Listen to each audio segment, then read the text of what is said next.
Kia ora and welcome to this IT training tutorial video on sharing an EndNote desktop library. When you share your library in EndNote Desktop, there are a few things to know. First, you can sync only one desktop library with an EndNote online library, and you and the people you share it with must both have EndNote 17.2. Details about updating your library and setting up an EndNote web account are covered in another video. You can share your library with up to 14 people, but each recipient can have unlimited libraries shared with them. When you share your EndNote desktop library, the sharee will have full read and write access. They'll just open your library alongside their own on their desktop computer. If you want to limit someone's access to read-only or just to certain groups in your library, watch the video on sharing the online version of your EndNote library. So to share your EndNote desktop library for both Mac and PC users, you would go to the File menu and select Share.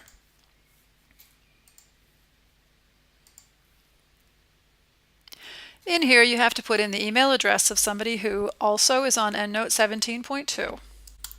You can also put in a little message because this is going to be an email that goes to them. Press Invite, and that email is sent off.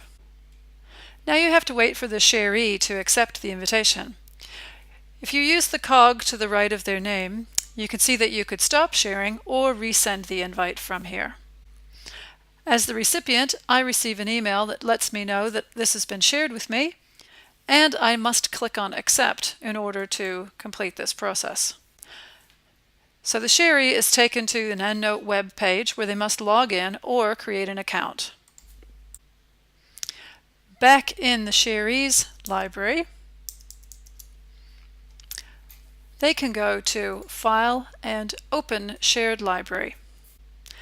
They would then select from this list the person whose library has been shared with them that they would like to view. If either person makes a change to the library, they must sync it back to that web-based library, and then if you're on the receiving end of changes, you would need to sync your library as well. So let's walk through this. I'll just go in here and make a random change to a record. So I've changed the author name. I'll save that reference. And now in a Mac, I would go up to the top left of the toolbar to sync that library. Once that sync is complete, the owner of the library can go in and sync theirs to see those changes. And here are the changes to that record. In EndNote's preferences, you can set the sync to automatically take place. This would set it to a 15-minute interval. The shared library feature is not perfect. Beware of errors that can occur if two people change the same record at the same time. It is possible for them to get out of sync that way.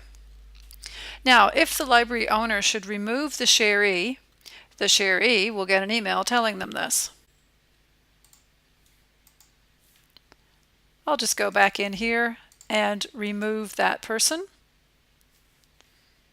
and close.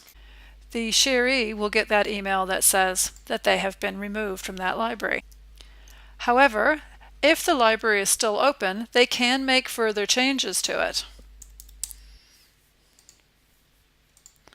But they will find that if they try syncing, those will not sync with the server anymore. Once this person closes that library that they are no longer able to use, they will not be able to open it again.